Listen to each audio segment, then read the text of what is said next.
waxaan u soo kalahnay saakaan nimi subaxnimadii hore waxaan u soo kalahnay ajandihii naloo soo sheegay xalay hawl muhiimana weeyaan hawlaha ugu muhiimsan ee qarankani u baahan yahay guddiga musuqmaasuqa in la sameeyo waayo dalkan musuqmaasuq baa ragaadiyay hay'adii la dagaalami lahayd in la sameeyo oo baarlamaanku fudaydiyo oo akhrintii labaad la geliyay saakahay arrintan xildhibaanadu ka hadleen ee ah in laga doodo arrinta masiibadii dhacday waa shay run ah in laga doodaa waa sax hase yeeshee ajandihii yaallayna waa la curiyaamiyey hadda waxaynu hadlaynayna dhowr saacadood oo waxa laga hadlayay doodaa ma bilowna aniga waxay la tahay xildhibaano badanna waxay doonaan bay iskaga hadleenoo qaar guddoonka eedeeyey qaar baarlamaanka hawlihiisa ka hadlay hawluhu way badnaayeen u malayn maayo sidani inayna anfacayso oo baarlamaan shaqeeya aan ku noqon karno waxay ahayd haddii aynu ku darayno ajandaha inoo yaalla ajando kale waxaa habboonayd in ama wakhti loo qabto biri baynu u qaban karin lahayn saa dambaynu u qaban lahayn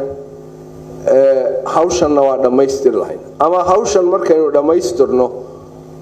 ayaynu waxaan mar horu inaga dhammaan lahaydba hawshani haddaynu markii geli lahayn si fiican baa guddiga u soo shaqeeyey oo inoogu soo waxay ahayd in aynu wixii aynu ku dardarayno ku darno oo ku celinno iyaga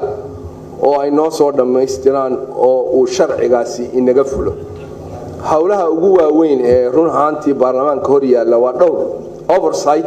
mid waa oversight in aynu kormeerno dowladda oo masiibadan hadda dhacday oo kale inaynu u yeedhno xaq baynu u leenahay oo ku ninaano xog hortana siiya waxaad moodaa qofba meeshu doonu iskaga dhufanayay horta xog baa la weydiistaa maxaad ka doodaysaa haddaanad xog bahaynin xogta yaa haya dadkii mas-uuliyaddaa lahaa in aynu horta xogta weydiinno markaynu xogta weydiinno ee xog helno ayaynu ka doodi karnaa arrintii sidaynu maanta uga doodaynaa xogba ma hayne qofba fikirku doonuu iska samaynaya yaa inuu fikirkaasi sax yahay xildhibaanka sheegayay fikirista inuu yahay yaa la doodi kara inagu lama doodi karna de waxa la doodi kara dadkii xogta hayay ee mas'uuliyadda ee lahaa oo ah qaybtii fulinta horta marka ugu horeysa waxay ahayd inaynu qaybta fulinta codsanno in ay noo yimaadaan inay xogina siiyaan markay xogina siiyaan inaynu ka doodno su'aalana weydiino waa oversight responsibility-geena inaynu kormeerno oo dowladda ku kormeerno oo mas-uuliyadda meel saarno innaga xilka kale ayna saaran oo aynu saaka ay ahayd inaynu fulinaa wuxuu ahaa shuruucda inaynu marino hay-adaha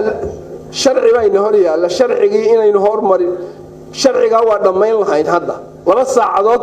baynu hadda ka hadlaynaa ajandaha ma lagu daray hadda waxaanu taaganahay ajandaha ma lagu daray aniga waxay la tahay tan baarlamaanka iyo habka u soconayana waxay la tahay iyadoo saxaafadu joogin oo inagu wada joogno in aynu isxisaabino oo guddoonka xisaabino oo xildhibaano xisaabino 9 barkii baanu nimi 20 qof ma joogin 10kii markii guddoomiyuhu uu qabsaday 57 qof baa joogay 57 qof kaliya joogay 276kii waxa joogay only 57 mas'uuliyadeennii baynanu ka soo bixin markaasaynu guddoonka maagayno war horta innaga guddoonka markaynu nimaadno ee mas'uuliyadeenna koowaad ka soo baxna ayaynu guddoon wax ka sheegi karnaa waxay la tahay qaldaad badan baa jira guddoonka ku godan oo innaga inagu godan in horta aynu xisaabino maalin gaar aan ka dhigano oo horta taas aynu maalin xisaab ku saabsan inaan u yeeranno dadkii mas'uuliyiinta ahaa ee hawshaas masiibada dhacday waa masiibo weyn oo ummadda Soomaaliyeed ku dhacday iyo waxa kale dhacayaba inaynu u yeerno ay warbixin inaga siiyaanna maalin aan uga dhiganno doodaasna maalintaas aynu qabsanno su'aalaha aynu qabsanno waxay la tahay wax walba haddii aynu ka eegno dan yar iyo danaysi yar iyo siyaasadayn masiibada dhacday aniga ilama qurux badna masiiba dhacday baroor diiq baa lagu jiraa ummadan dhibaato weyn baa ku dhacday in la baaro oo baaritaan sax la baaro oo laynay hor keeno oo xogteeda aynu ogaano waa muhiim labo in xogta marka leh ay soo dhamaystirto soo laynoo keeno oo aynu ka doodno oo aynu mas'uuliyadda meel saarnaana waa laba waas laakiin in aynu kamaradaha la hadalno marba qofba meeshu doona iskaga dhufto oo inagu isu jawaabno masiibadaasina ku saxmi mayso qaldaadkii ka dhacay kuwa soo socdaana ku saxmi maayaan gudoomiye aniga waxay la tahay in aqligu taliyo baarlamaankan waxyaalo badan oo aynu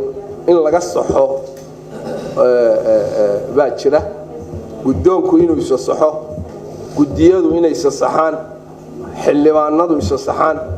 oo sixitaanka maxaa ugu horeeya in la yimaado war haddaan 9kiiba la imanaynin dee shaqa ma soconayso maalin walba haddii 11 ka dambe la bilaabo shaqayna ma soconayso anu waxaan ku soo jeedin lahaa finally in aan sharciga maanta dhamaystirno maalin qabsanno gudiyo kale hadda shaqeeyo ma aqaaneed birito ama saad dambe aan qabsanno shir u yeeranno dadkii mas'uuliyiinta ah xog inoo keenaan markaa ka doodno su'aalo weydiino ka boganno intii aynu maanta tanna dib u dhigi lahayn inagoon xog hayna aynu doodi lahayn wabillahi tawfiiq